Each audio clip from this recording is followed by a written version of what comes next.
نحمدہ ونصلی وسلم علی رسولہ الکریم اما بعد فاعوذ باللہ من الشیطان الرجیم بسم اللہ الرحمن الرحیم الصلاۃ والسلام علیکہ یا سیدی یا رسول اللہ وعلی آلک واصحابک یا نور اللہ۔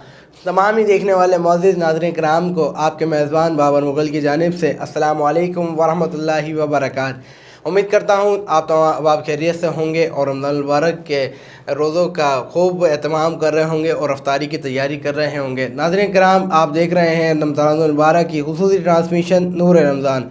جیسا کہ آپ کو علم ہے، ہمارے پروگرام میں روزانہ کی بنیاد پر مختلف عالم دین و شناخوا حضرات تشریف فرما ہوتے ہیں۔ عالم دین سے ہم مختلف موضوعات پر علمی گفتگو کرتے ہیں، ان کے مسائل اور ان کا حل تلاش کرتے ہیں، جس سے آپ کو اور مجھے بہت کچھ سیکھنے کو ملتا ہے اور شناخوا اپنی عقیدتیں پیش فرماتے ہیں۔ اسی طریقے سے آج بھی ہمارے ساتھ تشریف فرما ہے عالم اسلام کے مشہور و معروف عالم دین حضرت علامہ مولانا در محمد نقشبندی صاحب۔ السلام علیکم۔ وعلیکم السلام ورحمۃ اللہ وبرکاتہ۔ علامہ صاحب کیسے ہیں آپ؟ الحمدللہ، کرم مالک کا۔ الحمدللہ۔ علامہ صاحب ایک مرتبہ پھر آپ کو اپنی ٹرانسمیشن میں خوش آمدید کہیں گے ہم۔ ماشاءاللہ آپ کے ساتھ جتنے پروگرام ہوئے لوگوں نے کافی پسند کیا، کافی سراہا، اور آج کا جو علامہ صاحب ہم نے موضوع چنا ہے وہ ہے پڑوسیوں کے حقوق، کہ انسان پر پڑوسیوں کے کیا حقوق بنتے ہیں، تو اس سلسلے میں انشاءاللہ آپ سے گفتگو کریں گے۔ علامہ صاحب، پڑوسیوں کے کیا حقوق بنتے ہیں؟ بسم اللہ الرحمن الرحیم، صلی اللہ علی النبی الامی وآلہ صلی اللہ تعالی علیہ وسلم، صلاۃ و سلام علیک یا سیدی یا رسول اللہ۔ دیکھیں مغل بھائی، پڑوسیوں کے حقوق جو ہے اس قدر کثیر ہے، اس قدر تفصیلی ہے کہ میرے خیال سے یہ آپ کا جو ہے ایک پروگرام نہیں بلکہ ہم اس پر اگر کئی پروگرام کریں تو بھی ناکافی ہے۔ اور اتفاق سے آج کل جو ہے ہمارے معاشرے میں اس کا فقدان ہے۔ ہم اپنے آپ کو تو خوش رکھتے ہیں، اپنے معاملات کو دیکھتے ہیں، مگر جو پڑوسیوں کے حقوق ہے جو اللہ کے رسول صلی اللہ تعالیٰ علیہ وسلم نے بیان کیے ہیں، ایک روایت میں تو یہاں تک آتا ہے کہ سرور دو عالم صلی اللہ تعالیٰ علیہ وسلم نے ارشاد فرمایا، مجھے جبرائیل امین نے پڑوسیوں کے حوالے سے اس قدر نصیحت کی کہ مجھے خطرہ تھا کہ عنقریب ان کو جو ہے نا وراثت میں، یعنی جب کوئی انسان انتقال کر جاتا ہے نا، اس کا جو پیچھے وراثت کا مال رہ جاتا ہے، فرمایا کہ مجھے یہ خطرہ تھا کہ اب جو ہے یہ کہیں جا کر جو ہے ان کو وراثت میں ان کو شامل نہ کیا جائے، یعنی اتنے پڑوسیوں کے حقوق ہے۔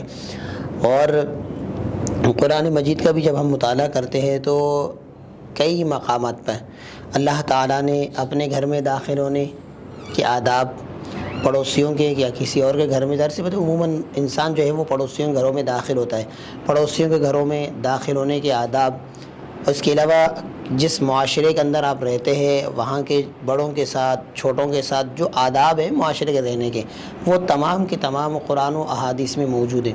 مگر صرف وجہ کیا ہے کہ آج ہم قرآن اور حدیث سے دوری کی وجہ سے، تعلیمات مصطفی صلی اللہ تعالیٰ علیہ وسلم سے دوری کی وجہ سے ہم ان تمام چیزوں کو بھول چکے ہیں۔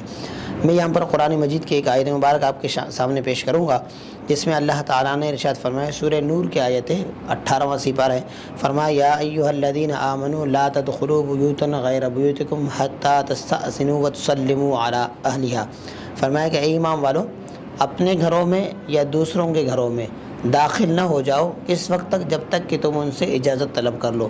جب تم ان سے اجازت طلب کر لو، اگر تمہیں اجازت مل جائے تو تم گھروں میں داخل ہو جاؤ، اور اگر تمہیں اجازت نہ ملے تو واپس پلٹ کے آ جاؤ۔ تو یعنی جب ہم کسی کے گھر جاتے ہیں تو اس کے آداب بھی ہمیں قرآن مجید نے بتایا ہے کہ جب تم اپنے پڑوسی کے گھر جاؤ یا اپنے گھر چلے جاؤ، جس کے بھی گھر چلے جاؤ، تو تمہیں سب سے پہلے کچھ آداب ہے، ان آداب کو ملوز خاطر رکھنا ضروری ہے۔ اس آیت مبارکہ کی جو شان نزول ہے وہ کچھ یوں ہے کہ ایک خاتون جو ہے وہ آ کر بارگاہ رسالت میں عرض کرنے لگی کہ یا رسول اللہ صلی اللہ تعالیٰ علیہ وسلم، میں بعض دفعہ گھر میں اس حال میں ہوتی ہوں کہ میں یہ بات پسند نہیں کرتی ہوں کہ گھر والے، یعنی میرے اپنے جو گھر والے ہیں، شوہر ہے، بھائی ہے وغیرہ، وہ گھر میں جب آ جائے تو مجھے اس حال میں پائے، کیونکہ نارملی انسان جب گھر میں ہوتا ہے تو وہ ریلیکس ہو کے رہتا ہے۔ خواتین تو ظاہر سی بات ہے دوپٹہ ہے یا وہ آستینیں وغیرہ کھلی ہوتی، تو وہ خاتون کہہ رہی تھی کہ یا رسول اللہ، میں جب اپنے گھر میں ہوتی ہوں میں اس بات کو پسند نہیں کرتی کہ گھر والے اس حال میں آ جائے اور مجھے دیکھ لے۔ تو اس وقت اللہ تعالیٰ نے اس آیت مبارکہ کو نازل فرمایا کہ اے لوگو، جب تم اپنے گھروں میں داخل ہو جاؤ یا کسی اور کے گھر میں داخل ہو جاؤ تو اس وقت تمہیں کن آداب کو ملحوظ خاطر رکھنا ہے، تو وہ اس آیت کے اندر تفصیل کے ساتھ موجود ہے۔ اچھا علامہ صاحب، دیکھا یہ جاتا ہے کہ جیسے اسی بات پہ پڑوسی کے حقوق کے حوالے سے لوگ مدد کرنا چاہتے ہیں. اب لوگ مدد کرنے کے لیے پوری مطلب شہر دیکھیں گے, پورا قریب قریب سب جگہ دیکھیں گے, لیکن اپنا پڑوس نہیں دیکھیں گے کہ ہمارے پڑوس میں بھی تو کوئی ہو سکتا ہے. پہلے ہمارے کو سب سے پہلے فرض اس کا بنتا ہے, پڑوس کا. بابر بھائی, لوگ شہر کو ڈھونڈنے سے پہلے یہ دیکھتے کہ میڈیا کہاں ہے. ٹھیک ہے, شہر والوں کو بعد میں, غریبوں کو بعد میں ڈھونڈتے ہیں. سب سے پہلے یہ دیکھتے ہیں کہ میڈیا والے آرام سے کہاں پہنچ جائیں گے. آج کل ہمارے معاشرے میں, پہلے بھی اس پہ بات کر چکا ہوں, ہمارے معاشرے کی خرابیوں میں سے ایک بہت اہم ترین خرابی یہی ہے کہ ہم جہاں ہماری واہ واہ ہو ہم وہاں پر خرچ کر لیں گے, اور جہاں میڈیا والے ہمیں کیمرے موجود ہو وہاں ہم خرچ کر لیتے ہیں. جبکہ اللہ کے رسول صلی اللہ تعالیٰ علیہ وسلم نے فرمایا, جب تم صدقہ کرو تو اس طرح صدقہ کرو کہ تم دائیں ہاتھ سے دے رہے ہو تو بائیں ہاتھ کو خبر نہ ہو. اور حضور نے فرمایا کہ جب تم اپنے رشتہ داروں میں صدقہ کرتے ہو تو اس میں ڈبل ثواب ہے. یعنی عام لوگوں میں جب تم صدقہ کرتے ہو تو اس میں جو ہے نا تمہیں صدقہ کرنے کا ثواب ہے کہ تم صدقہ کر رہے ہو. جب تم اپنے رشتہ داروں میں صدقہ کرتے ہو تو اس وقت ڈبل ثواب یوں ہے, ایک تو تمہیں صدقہ کرنے کا ثواب ملے گا, اور دوسرا یہ ہے کہ تم نے اپنے رشتہ دار کو دیا ہے تو اس میں جو ہے اپنے جو رشتہ داری ہے اس میں جو ہے صلہ رحمی کا جو ثواب ہے یہ بھی تمہیں مل جائے گا. تو گویا ہمیشہ جب بھی ہم کسی پر صدقہ کریں تو سب سے پہلے ہم اپنے پڑوس میں دیکھیں, اپنے برادری میں دیکھیں. اپنی برادری میں اگر ہے, اپنے رشتہ داروں میں کوئی ہے, بالکل اس کے ساتھ مدد کرنی چاہیے. اور پھر اس کے بعد اپنے پڑوسیوں کو دیکھنی چاہیے. اس کے بعد پھر ہم دیکھ لیں کہ آگے پیچھے اللہ نے دیا ہے تو پھر آپ ان پر خرچ کر لیں. یہاں پر میں عرض کرتا چلوں. اب سوال یہ پیدا ہوتا ہے کہ پڑوسی کتنے گھر ہیں. مثال کے طور پر چاروں طرف جو ہے نا گھر موجود ہے, ہم پڑوسی کسے کہیں گے؟ مطلب پڑوسی کون ہے؟ آگے والے ہمارے پڑوسی ہے, پیچھے والے پڑوسی ہے, دائیں والے پڑوسی ہے, بائیں والے پڑوسی ہے. تو اس حوالے سے کچھ بزرگان دین رضوان اللہ تعالی علیہ مجمعین کے اقوال موجود ہے. فرماتے ہیں کہ 40 گھر دائیں, 40 گھر بائیں, 40 گھر آگے, 40 گھر پیچھے. تو گویا کہ 40 کے حساب سے جتنے بھی گھر ہیں تو یہ 120 جتنے بھی بنتے ہیں یہ آپ کے پڑوسی ہے. جب بھی آپ پڑوسی کے حقوق پر بات کریں گے تو اس اعتبار سے آپ جو ہے ان 40 گھروں کو آپ نے دیکھنا ہوگا, یہ تمام کے تمام آپ کے پڑوسی ہے. پھر اس کے بعد یہ دیکھا جائے گا کہ اس میں کوئی آپ کا رشتہ دار ہے, دوسرا یہ کہ مسلمان ہے, ایک یہ ہے کہ پڑوسی تو ہے مسلمان نہیں ہے. اگر کوئی آپ کا رشتہ دار ہے مسلمان ہے تو اس کے حقوق اسی اعتبار سے فرمایا کہ اس میں ایک تو پڑوسی ہونے کا حقوق ہے اور دوسرا جو ہے وہ مسلمان ہونے کا حقوق ہے. ٹھیک ہے, اور دوسرا وہ ہے کہ مسلمان تو ہے مگر آپ کا رشتہ دار نہیں ہے. تو اس میں جو حقوق ہے وہ حقوق ہے پڑوسی ہونے اور مسلمان. پہلے والے کے 3 حقوق ہے, حقوق رشتہ داری ہے, حقوق پڑوسی ہے اور حقوق مسلمانی ہے. اور دوسرا جو ہے وہ یہ ہے کہ آپ کا رشتہ دار نہیں ہے بلکہ مسلمان پڑوسی ہے آپ کا. تو اس میں ایک تو مسلمان ہونے کا حق ہے, نمبر 2 یہ ہے کہ پڑوسی ہونے کا حق ہے, نمبر 3 اگر کوئی آپ کا ایسا پڑوسی ہے جو مسلمان نہیں ہے, غیر مسلم ہے, تو اس کے ساتھ بھی آپ کو صلہ رحمی کا حکم ہے. یہ نہیں ہے کہ اگر وہ غیر مسلم ہے تو آپ اس کو اٹھا کر پھینک دیں. فرمایا نہیں, اس میں بھی پڑوسی کے حقوق جو ہے وہ ہمیشہ قائم رہیں گے. البتہ اگر پڑوسی ہے, رشتہ دار ہے, تو ظاہر سی بات ہے پھر اس کے حقوق زیادہ ہیں. دوسرے نمبر پر وہ ہے کہ پڑوسی ہے مگر وہ آپ کا رشتہ دار نہیں بلکہ مسلمان ہے, تو اس کے دوسرے نمبر پہ حقوق ہے.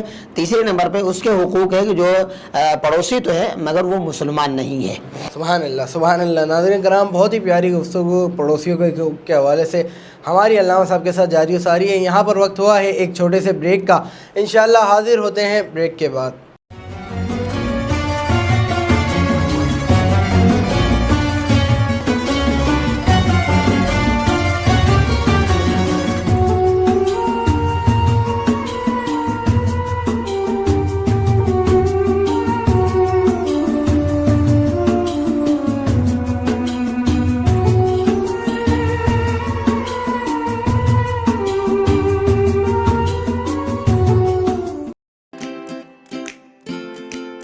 Haba Fusion is a company run by clinicians.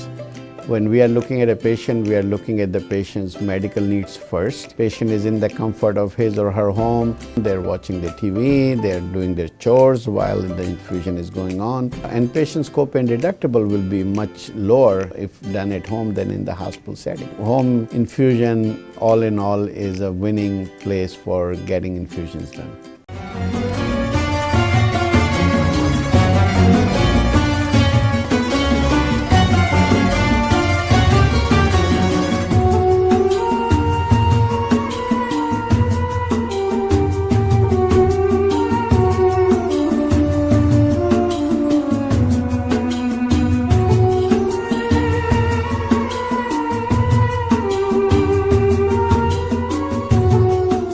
Welcome back ناظرین، ایک مرتبہ پھر آپ کو اپنی رمضان مبارک کی خصوصی ٹرانسمیشن نور رمضان میں خوش آمدید کہیں گے۔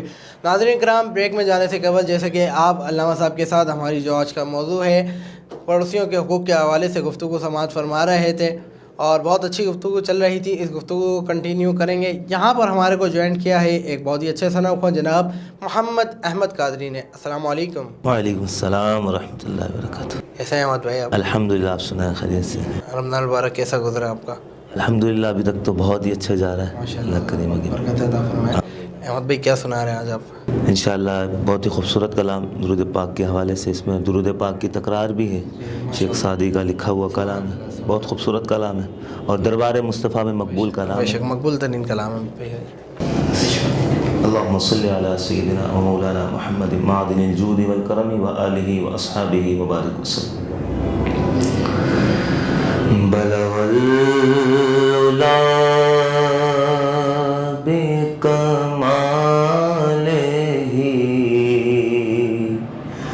کشف تجا بجمالہ حسنت جمیع خصالہ صلوا علیہ وآلہ اور میں تھا کیا، مجھے کیا بنا دیا، مجھے عشق احمد عطا کیا، میں تھا کیا، مجھے کیا بنا دیا، مجھے عشق احمد عطا کیا، مجھے عشق احمد عطا کیا، ہو بلا حضور کی آل کا، ہو بھلا حضور کی آل کا، ہو بھلا حضور کی آل کا، مجھے جینا مرنا سکھا دیا، صلوا علیہ وآلہ۔ اور میں بروں سے لاکھ برا سہی، مگر ان سے ہے میرا واسطہ، میں بروں سے لاکھ برا سہی، مگر ان سے ہے میرا واسطہ، مگر ان سے ہے میرا واسطہ، میری لاج رکھنا میرے خدا، میری لاج رکھنا میرے خدا، یہ تیرے حبیب کی بات ہے، صلوا علیہ وآلہ۔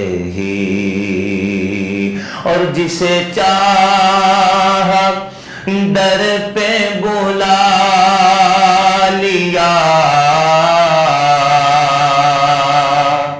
جسے چاہا اپنا بنا لیا، جسے چاہا در پہ بلا لیا، جسے چاہا اپنا بنا لیا، جسے چاہا اپنا بنا لیا، یہ بڑے کرم کے ہیں فیصلے، یہ بڑے نصیب کی بات ہے، صلو علیہ وآلہ۔ اور ہجر نبی میں کہاں بے اثر گئی، تڑپے جو ہم یہاں تو مدینے خبر گئی، جسے چاہ در پہ بلا لیا، جسے چاہ اپنا بنا لیا، جسے چاہ اپنا بنا لیا، یہ بڑے کرم کے ہیں فیصلے، یہ بڑے نصیب کی بات ہے، صلو علیہ وآلہ۔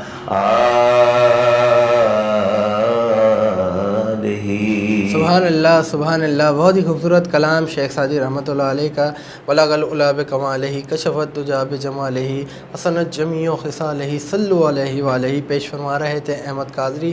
احمد بھائی ماشاءاللہ سے آپ کے نعت خوانی کی مصروفیات ہیں، نعت خوانی کے علاوہ آپ کی کیا مصروفیات ہیں؟ اس کے علاوہ میں الحمدللہ اپنا مدرسہ ہے میرا، مدرسہ فیضان اصغر حسین کے نام سے، تو الحمدللہ یہ محمود آباد 2 نمبر پر، تو تقریباً 39 بچے میرے پاس ہیں، جس میں ماشاءاللہ حفظ بھی کر رہے ہیں، ناظرہ بھی پڑھ رہے ہیں۔ میں خود اس مدرسے کو دیکھتا ہوں الحمدللہ، اور خود ہی اس کا محتمم بھی ہوں، مدرس بھی خود ہوں الحمدللہ۔ ماشاءاللہ، اللہ پاک اور برکت عطا فرمائے، کیونکہ آپ وہ کام کر رہے ہیں جو آگے آپ کے لیے بھی کام آئے گا، اور جو بچے آپ سے حفظ لے رہے ہیں، ناظرہ پڑھ رہے ہیں، ان کو بھی اس کا ثواب ملے گا، آپ کو بھی ملے گا۔ اچھا احمد بھائی، اب کیا سنا رہے ہیں آپ؟ انشاءاللہ ایک بہت خوبصورت کلام وہی کاظمی صاحب کا پڑھا ہوا کلام زہر مقدر انشاءاللہ پیش کرتا ہوں۔ زہر مقدر حضور حق سے سلام پیام آیا، جھکاؤ نظریں بچھاؤ پل کے ادب کالا مقام آیا، اور فضا میں لبیک کی صدا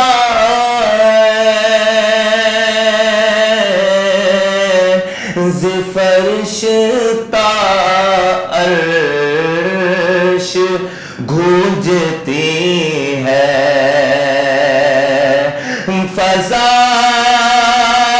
میں لبیک کی صدا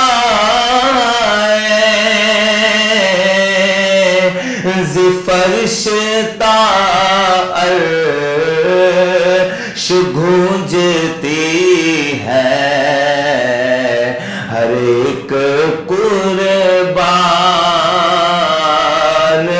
ہو رہا ہے، زباں پہ یہ کہ اس کا نام آیا، اور یہ راہ حق ہے سنبھل کے چلنا،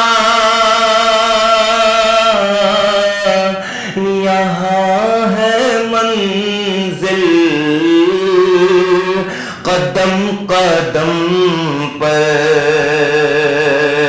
یہ راہ حق ہے سنبھل کے چلنا یہاں ہے منزل قدم قدم پر پہنچنا در پر تو کہنا کا سلام لیجے غلام آیا اور یہ کہنا کا بہت سے عاشق تڑپتے سے چھوڑ آیا ہوں میں یہ کہنا کا بہت سے عاشق تڑپتے سے چھوڑ آیا ہوں میں بلاوے کے منتظر ہے لیکن نہ صبح آیا نہ شام آیا زہر مقدر حضور حق سے سلام آیا پام آیا۔ سبحان اللہ سبحان اللہ سبحان اللہ، بہت ہی خوبصورت کلام پیش فرمایا احمد قادری نے۔ ناظرین کرام، یہاں پر وقت ہوا ہے ایک چھوٹے سے بریک کا، انشاءاللہ حاضر ہوتے ہیں بریک کے بعد۔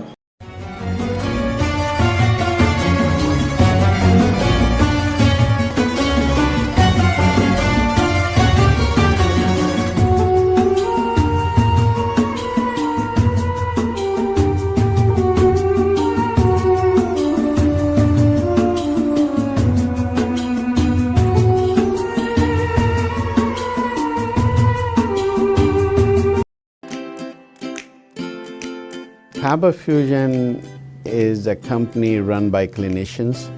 When we are looking at a patient, we are looking at the patient's medical needs first. Patient is in the comfort of his or her home. They're watching the TV, they're doing their chores while the infusion is going on. And patient's copay and deductible will be much lower if done at home than in the hospital setting. Home infusion, all in all, is a winning place for getting infusions done.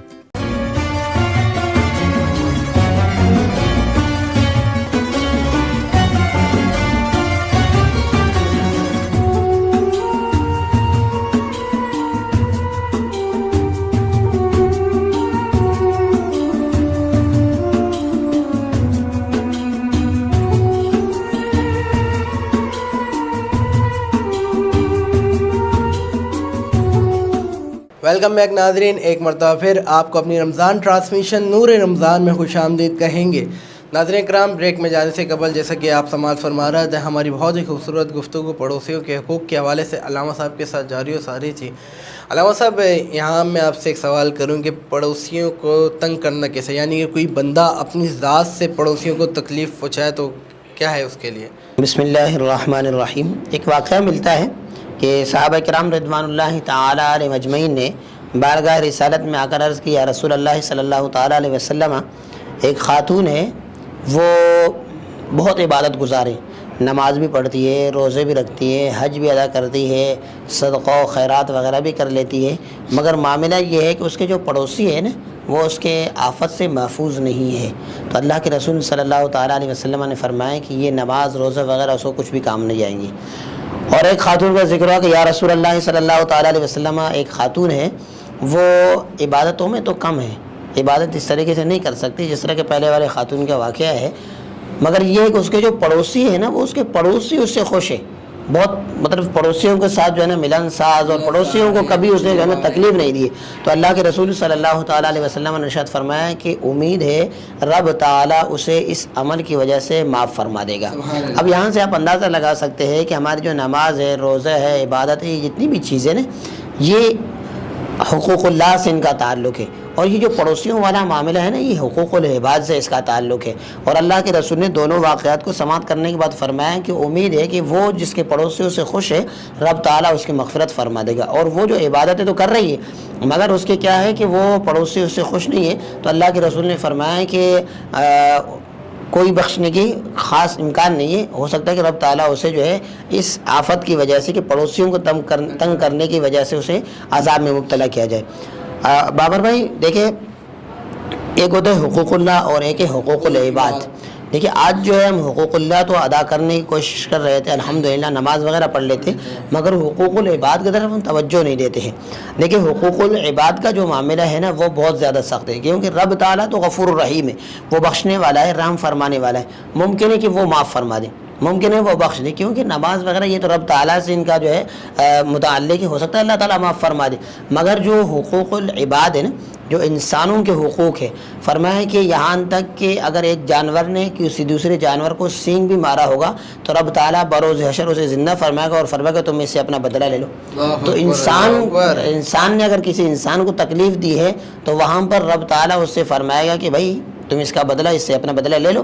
یعنی اس وقت جو ہے جب قبر میں ہم ہوں گے، میدان محشر میں ہوں گے، جہاں ہم بدلہ دینا ہے، تو حقوق العباد کا جو معاملہ ہے تو رب تعالیٰ اسے جو ہے معاف نہیں فرمائے گا، بلکہ اس بندے کو بلائے گا اور فرمائے گا کہ تمہارا اس کے اوپر جو ہے یہ حق ہے، تم چاہو تو اپنا حق لے لو اور چاہو تو اسے معاف کر دو. تو یہ اس قدر سنگین معاملہ ہے کہ ہم اپنے پڑوسیوں کے حقوق کے حوالے سے غفلت میں رہتے ہیں، اور یہ ہم سمجھتے ہیں کہ شاید ہلکی پھلکی چیزیں، کوئی ایسی بات نہیں ہے. لیکن علامہ صاحب آپ معاشرے میں دیکھ رہے ہیں اس حدیث حدیث آپ صلی اللہ علیہ وسلم کی کتنی بڑی حدیث ہے، لیکن لوگ افسوس در افسوس ہے کہ اپنے پڑوسیوں کا خیال نہیں رکھتے، پڑوسیوں سے لڑائی جھگڑے کرتے ہیں، اور دن بہ دن ایسے واقعات دیکھنے کو ملتے رہتے ہیں. ابھی ریسنٹلی ایک واقعہ پیش آیا ایک جگہ پر کہ بندے نے نیا گھر پرچیز کیا اس بلڈنگ میں، اس کو وہاں کا احوال نہیں پتہ تھا کہ وہاں پر لوگ کیسے رہتے ہیں. تو وہاں پر کسی عورت نے آ کے ان کے گھر پہ آئی، اس کی وائف کو بولا، پردے دار لوگ تھے، کہ آپ ہمارے ساتھ آئیں، باہر بیٹھیں، بلڈنگ میں باتیں کریں، یہ کریں. تو اس نے منع کیا تو اس کے ہسبینڈ نے بھی منع کیا، ہم یہ نہیں کر سکتے. تو اس عورت نے جو ان کی پڑوسی تھی اس نے جلال میں آ کے رات کے ٹائم، جس ٹائم وہ سو رہے تھے، اس ٹائم ان کا گیٹ توڑا. گیٹ توڑنے کے بعد اس کے ہسبینڈ کو مارا، وائف کو مارا اور ان کو دھمکیاں دی. اب ایسے لوگوں کا کیا اثر ہوگا؟ دیکھیں اب اس میں جو ہے نا ہمیں بھی غور کرنے کی ضرورت ہے. اللہ کے رسول صلی اللہ تعالیٰ علیہ وسلم نے ارشاد فرمایا کہ گھر خریدنے سے پہلے پڑوسی کو دیکھو، اور سفر اختیار کرنے سے پہلے اپنے ساتھی کو دیکھو. تو جہاں ہم ویسے اگر ہمیں معاشرے کے اندر کہیں ایک سوٹ بھی خریدنا ہوتا ہے نا بابر بھائی، ہم کئی جگہوں پہ جاتے ہیں اور اس کے نا چھان بین کر کے بہت اچھے طریقے سے جو پسند آتا ہے ہم اس کو، اور جب اپنے پڑوسیوں کی بات ہوتی ہے تو ہم گھر خریدنے کا موقع مل جائے تو ہم یہ سمجھتے ہیں کہ تھوڑے سے سستے میں مل رہا ہے، یہ مل جائے گا، یہ بھی سہولت اس کے اندر ہے. ہم وہاں یہ نہیں دیکھتے کہ ہمارے پڑوسی کیسے ہے. تو حضور نے فرمایا کہ جب تم گھر خریدو تو گھر خریدنے سے پہلے اپنے پڑوسی کو دیکھو، تمہارا پڑوسی کیسا ہے. اگر پڑوسی تمہارے اچھے ہیں تو تم گھر خریدو، اگر تمہارے پڑوسی اچھے نہیں تو تم چھوڑ دو اس گھر کو. اللہ کے رسول نے پہلے ہی بیان فرمایا. اب کیا کرتے ہیں ہم لوگ ان چیزوں کو دیکھتے نہیں ہیں، کہیں گھر خرید لیتے. اب یہاں میں ان لوگوں کے جو ہے وہ تعریف نہیں کر رہا ہوں کہ جنہوں نے نعوذ باللہ اب یہ گھنوری حرکت کی جو آپ بیان کر رہے ہیں، مگر وہ تو ٹھیک ہے، غلط ہے ہی ہے.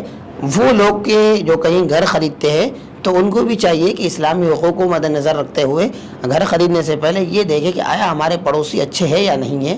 اگر پڑوسی اچھے نہیں ہیں تو آپ کہیں اور دیکھ لیں، اللہ تعالیٰ مدد فرمانے والا ہے، وہ انشاءاللہ آپ کی مدد فرما دے گا. اس میں یہ علامہ صاحب دیکھا جاتا ہے کہ مارکیٹ سے اگر ریٹ سستا ہوتا ہے نا تو بندہ یہ چیز نہیں دیکھتا، بندہ خرید لیتا ہے اور اس کے بعد پچھتاوا ہوتا ہے، بعد میں تو بھگتنا ہی پڑتا ہے. تو یہی چیزیں مغل بھائی پڑھنے کو پہلے اللہ کے رسول نے تو یہی تو فرمایا کہ تم پہلے جو ہے پڑوسی کو دیکھ لو پھر گھر خرید لو. اور اگر تم کہیں راستے میں جا رہے ہو تو راستے اختیار کرنے سے پہلے تم کس کو دیکھو؟ اپنے ساتھی کو دیکھو جس کے ساتھ تم نے سفر کرنا ہے. اور اس آیت مبارکہ کے اندر تو پورے پڑوسیوں کے حقوق اور ان میں گھروں میں داخل ہونے کے احوال وغیرہ سب کچھ بیان فرمایا گیا ہے. یہاں پر میں ایک بزرگ کا واقعہ آپ کے سامنے پیش کرتا چلوں. ایک بزرگ تھے، ان کے گھر میں جو ہے چوہے آ گئے تھے، چوہے. اب کسی نے آ کر انہیں کہا کہ حضور آپ کے گھر میں جو ہے وہ چوہے زیادہ آ گئے ہیں، آپ ایسے کر لیں کہ اپنے گھر میں کوئی بلی لا کر رکھ دے.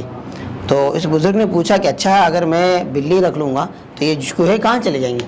کہنے کہ یہ یہاں سے بھاگ کے پڑوسیوں کے گھروں میں چلے جائیں گے۔ آپ نے فرمایا یہ پڑوسیوں کے گھروں جہاں مجھے تکلیف دے رہے تو یہاں سے جا کر پڑوسیوں کے گھروں میں تو پڑوسیوں کو تکلیف دیں گے، تو جب پڑوسیوں کو تکلیف دینا ہے تو اس سے بہتر ہے کہ اسی گھر میں رہے، میں تکلیف میں رہوں، میں اپنے پڑوسیوں کو تکلیف نہیں دوں۔ اب یہاں سے اندازہ لگا سکتے ہیں کہ پرانے جو ہمارے لوگ تھے کتنے اچھے لوگ تھے کہ وہ کوشش کرتے تھے کہ ہم تکلیف میں رہے مگر ہمارے جو پڑوسی ہے وہ کسی تکلیف میں نہ رہے۔ پرانے لوگ بہت ملنسار ہوا کرتے تھے۔ آپ یقین کریں اب آپ دیکھیں کہ زندگی جتنی فاسٹ ہو گئی ہے، اب ایک اگر برابر گھر میں پڑوسی کی میت بھی ہو جائے تو برابر پڑوس کو نہیں پتا ہوتا۔ بالکل بابر بھائی، یہ تو حقیقت ہے، پڑوسی کو پتہ ہی نہیں ہوتا کہ ہمارے پڑوس میں جو ہے ڈیتھ ہوئی ہے اور کسی کا انتقال ہوا ہے، کئی ایسے واقعات موجود ہیں، بالکل ہم دیکھ چکے۔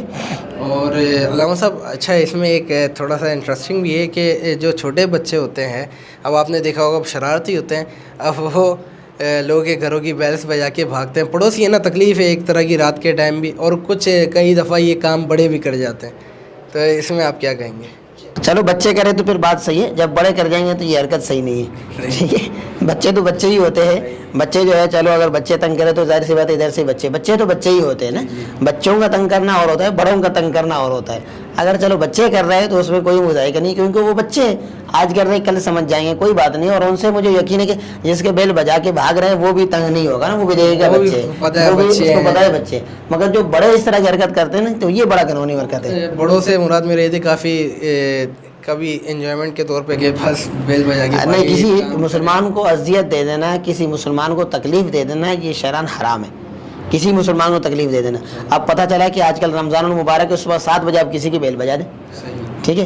اب وہ آرام کر رہے ہیں، وہ کیونکہ فجر کے بعد سو جاتے ہیں لوگ، نارملی یہی ہوتا ہے کہ لوگ فجر پڑھ کے پھر اس کے بعد سو رہے ہیں۔ اب پتہ چلا کہ فجر کے بعد آپ کسی کی بیل بجا کے بھاگ جائیں گے اور وہ اس وقت اٹھے گا تو اس کی کیا حالت ہوگی اور کتنا اس کو غصہ آئے گا، تو اس طرح کی حرکت نہیں کرنی چاہیے۔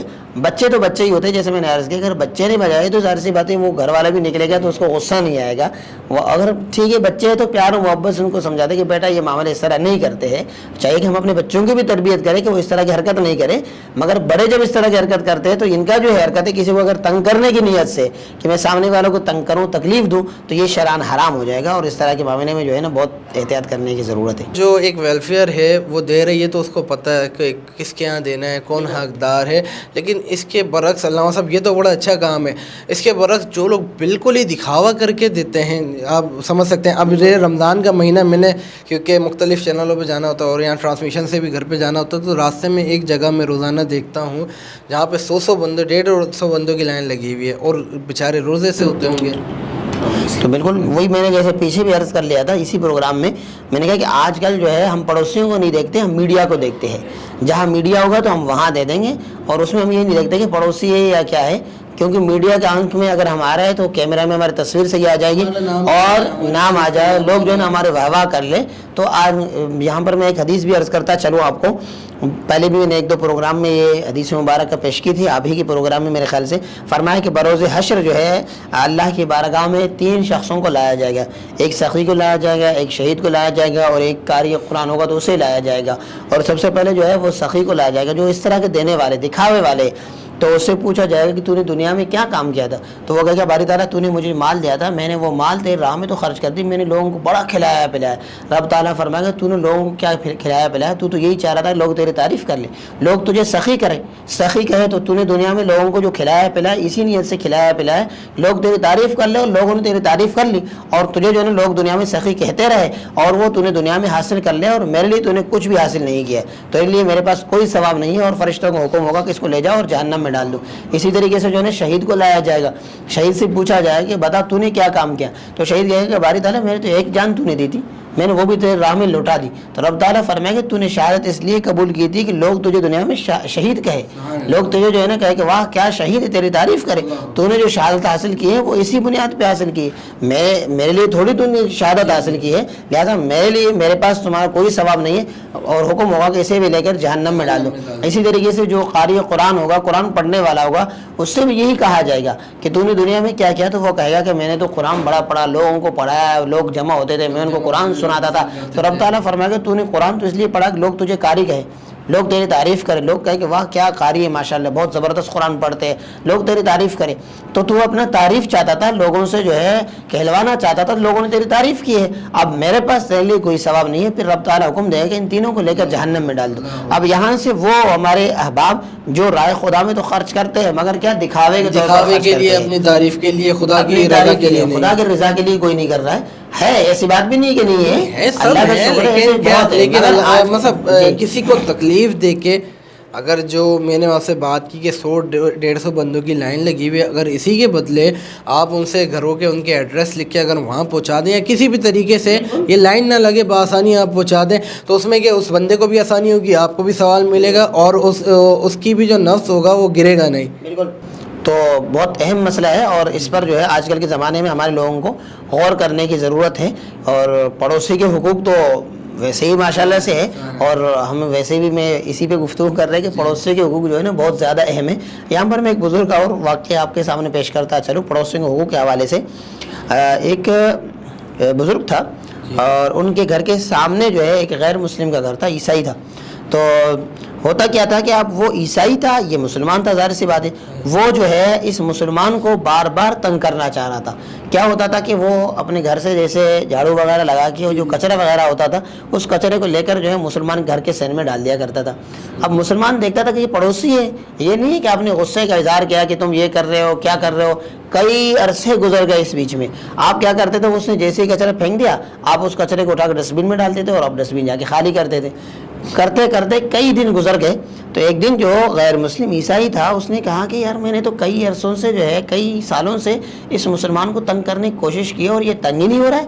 کچرا ڈال ڈال کے میں نے اس کو کہا, سوچا کہ شاید یہ تنگ ہو جائیں گے, مگر یہ تنگ نہیں ہو رہے. تو انہوں نے مسلمان سے پوچھا کہ میں روزانہ جو ہے آپ کے گھر کے سین میں کچرا پھینکتا ہوں, تو تم اس سے تنگ نہیں ہوتے ہو؟ تو مسلمان نے کہا کہ تنگ ہونے کی کیا بات ہے, تم پھینکتے ہو, میں نے ایک جھاڑو اور ڈسٹ بن رکھی ہے, میں اٹھا کر اسے ڈسٹ بن میں ڈال دیتا ہوں, ڈسٹ بن جا کے باہر خالی کر لیتا ہوں, تنگ ہونے کی کیا بات ہے. تو یہ اس عمل کو دیکھ کر وہ غیر مسلم جو تھا, عیسائی تھا, اس نے فوراً کہا کہ اچھا آپ کے دین نے آپ کو ایسی تربیت کی ہے کہ اگر کوئی آپ کو تنگ کرے اس کے باوجود بھی آپ اس کے ساتھ حسن سلوک سے پیش آ رہے ہیں, تو لہٰذا سب سے پہلے مجھے اس دین میں داخل کر لیجیے. تو یہاں سے آپ اندازہ لگا سکتے ہیں کہ دین اسلام کیسے دین ہے, اور ہمیں دین اسلام پر اس طریقے سے عمل پیرا ہونے کی ضرورت ہے. ہمارا دین ایسا ہے کہ اللہ صاحب ہر بندے کے حقوق کا خیال رکھا گیا ہے.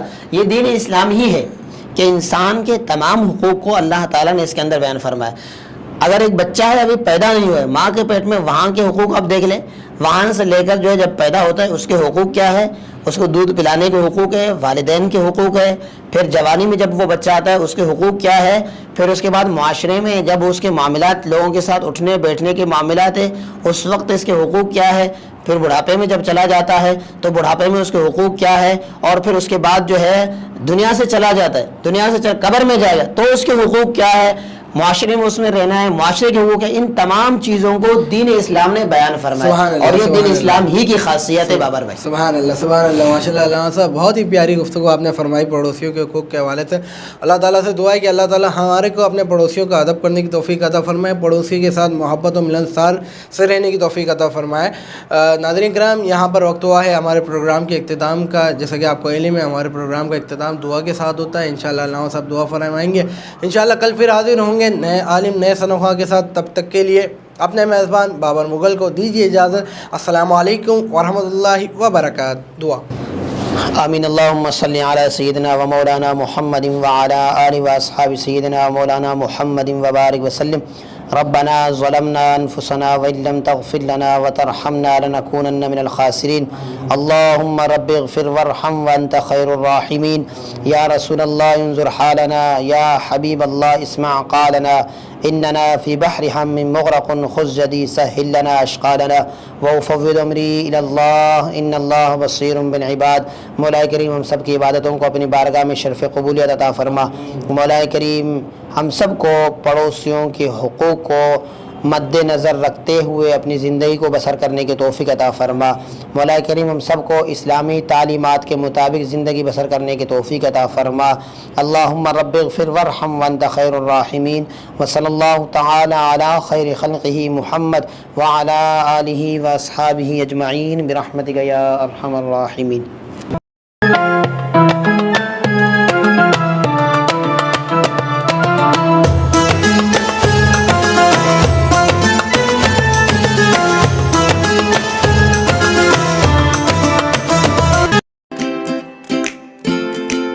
Faber Fusion is a company run by clinicians.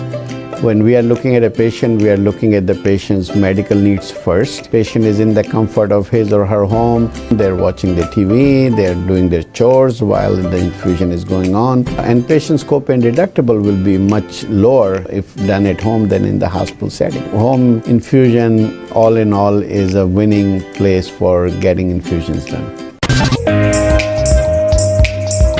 It is a heartening fact that you may obtain the best return on investment from your knowledge.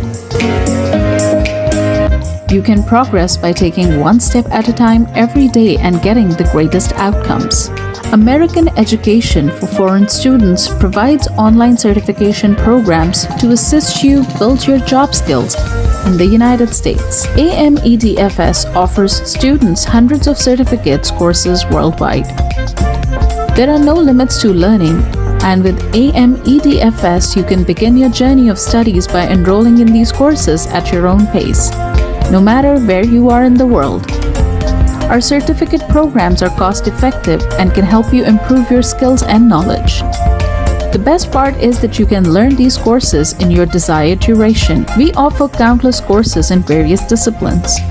Many courses are available, including business, information technology, programming, and project management. Our mission is to make high-quality education accessible globally. For more information, visit our website www.amedfs.com or call us on 1909-5762-982.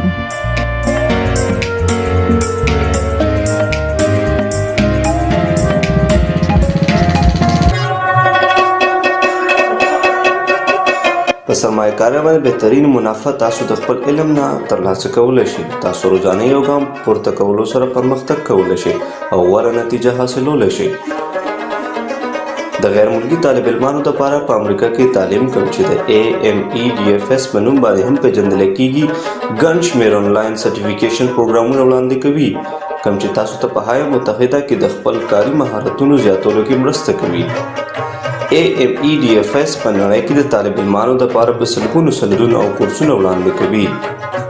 د زده کړې لپاره هیڅ حد نشته. تاسو د AMEDFS سره د دنیا د هر ځای نه د خپل سهولت او وخت مطابق کورسونه کې داخله اخیستی شئ او زده کړه کولی شئ. زموږ سرټیفیکیټ پروګرامونه ارزان هم دي کوم چې ستاسو مهارتونه مضبوطه کولو کې او علم زیاتولو کې مرسته کوي.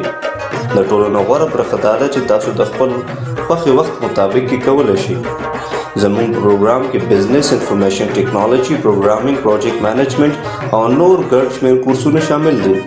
زموږ مقصد په نړۍ کې هر چاته د معیاري تعلیم ترلاسه کولو موقع ورکول دي. د نورو معلوماتو لپاره وزټ کړئ زموږ ویب سایټ amedfs.com یا کال وکړئ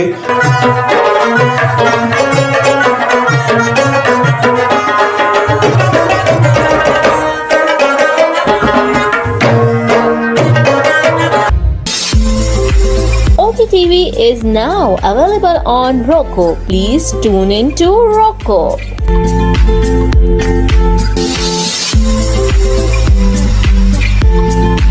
7.